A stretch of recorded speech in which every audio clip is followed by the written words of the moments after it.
ازيكم عاملين ايه؟ يا رب تكونوا بخير. النهارده هنعمل بيتزا المحلات باسهل واجمل طريقه. هنعملها بطريقه بسيطه جدا من غير لحم ولا فراخ.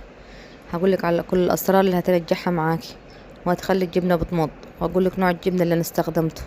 وزي ما انتم شايفين عجينه قطنيه هشه رهيبه وجبنه بتمض ما شاء الله. يلا ندخل في الوصفه بتاعتنا على طول ونصلي ونسلم على الرسول.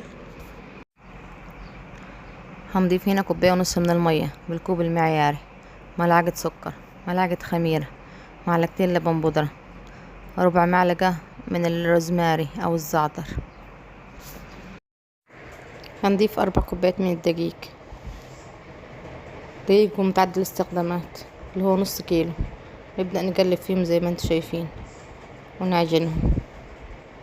العجينة بتاخد من عندنا 10 دقايق لربع ساعة. هنا انا بدأت كده اقلب الدقيق وبدأت اعجن فيهم زي ما انتم شايفين بايدي. انا ضفت في الاول كوباية مية، وهبدأ اضيف نص كوباية تدريجيا على حسب طبعا نوع الدقيق بياخد معنا، يعني هياخد معنا قد ايه مية. فضفت كوباية في الاول وبضيف نص كوباية تدريجيا. ببدأ اعجنهم زي ما انتم شايفين والم فيهم، وفي الاخر بضيف 4 معالق من الزيت. هنا ضفت ال4 معالق من الزيت وبدأت الم في العجينة زي ما انتم شايفين. عجنتها عجن كويس، عجنتها 10 دقايق، قفلت الكاميرا وعجنتها. بدأت ألم فيها كده وأغطيها. دهنت البولة زيت وهدهن العجينة من فوق برضو ونص معلقة من الزيت، وأبدأ أغطيها وأحطها في مكان دافئ عشان تخمر. هنا نعمل صلصة البيتزا. جبت 4 حبات من الطماطم أو 5 حبات من الطماطم. ممكن صلصة البيتزا اللي تفضل مننا نشيلها في التلاجة. وجبت 2 فلفل أحمر ودول اختياري، وضفت عليهم روزماري أو زعتر و4 فصوص من الثوم، وضفت عليهم زيت زيتون أو زيت نباتي زي ما انتوا حابين. دخلتهم الفرن. هنا استووا معانا، وابدأ اشيل القشرة من فوق. القشرة هنا بتشال معانا بكل سهولة. هبدأ اشيل القشر بتاع الطماطم.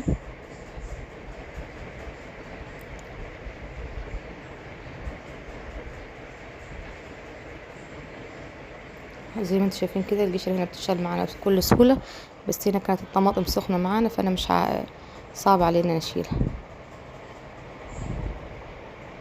شلت كل القشر بتاع الطماطم زي ما انتوا شايفين، وهبدأ اضربهم في الخلاط. بضيف الطماطم والثوم والزيت في الخلاط، واضيف عليهم نص معلقة من البابريكا، واضيف عليهم حبة ملح، وابدأ اضربهم زي ما انتوا شايفين في الخلاط. ممكن اضيف عليهم معلقة من الصلصة، بس انا ما كانش عندي فانا ما ضفتش عليهم معلقة صلصة. وزي ما انتوا شايفين صلصة بيتزا خطيرة.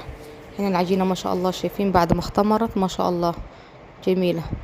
اديتها البوكس بتاعها زي ما انتوا شايفين، وابدأ المها كده واقطعها نصين.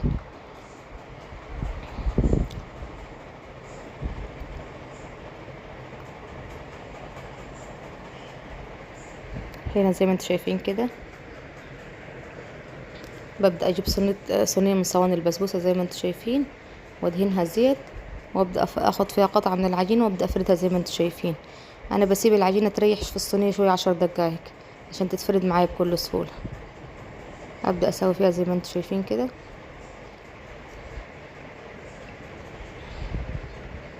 وابدأ اعمل فيها خرم بالشوكة كده. خرمتها بالشوكة عشان ما تتضاعفش حجمها وكده وتكبي مننا. هنا عملت فيها خرم من الشوكة كده، وهبدأ ادهنها بصلصة البيتزا. ضفت عليها معلقتين من صلصة البيتزا وابدأ ادهنهم بالفرشة كده زي ما انتوا شايفين. صلصة البيتزا دي ممكن نعمل منها كمية ونحتفظ بيها في الفريزر او في بطرمان في التلاجة لمدة اسبوع. هنا حضرت الحشو تحت البيتزا: فلفل مقطع وطماطم وزيتون وجبنة. انا استخدمت جبنة الحمد. ضروري الجبنة تكون بحرارة الغرفة، ما تكونش مطلعينها من التلاجة. ببدأ اديها كده رشة من الجبنة كده زي ما انتوا شايفين. ببدأ اضيف عليها فلفل. والحشو هنا بتكون اختياري، ممكن نضيف لحمة مفرومة، ممكن نضيف فراخ، بس انا حبيت المرة دي اعملها سادة كده. ممكن نضيف بصل. ضفت هنا قطع من الطماطم كده مقطع صغير، وضفت عليها زيتون.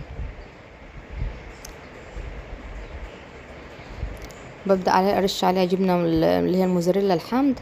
وزي ما قلت لكم يا جماعة، ضروري الجبنة تكون بحرارة الغرفة، بحرارة المطبخ يعني، ما تكونش خارجة من التلاجة، يعني نكون مخرجينها قبلها بساعة ساعتين. ببدأ اضيف كده قطعة من الزيتون من فوق كده، شرايح زيتون. وابدأ كده اجهز التانية نفس الموضوع، بضيف جبنة وتكون بحرارة الغرفة. وابدأ اضيف فلفل وطماطم وزيتون زي ما انتم شايفين، وبضيف عليها الجبنة من فوق.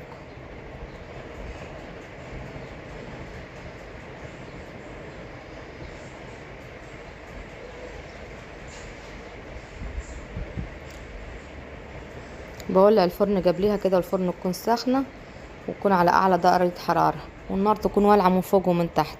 البيتزا بتاخد معانا 10 دقايق بالظبط، ما بتاخدش اكتر من كده.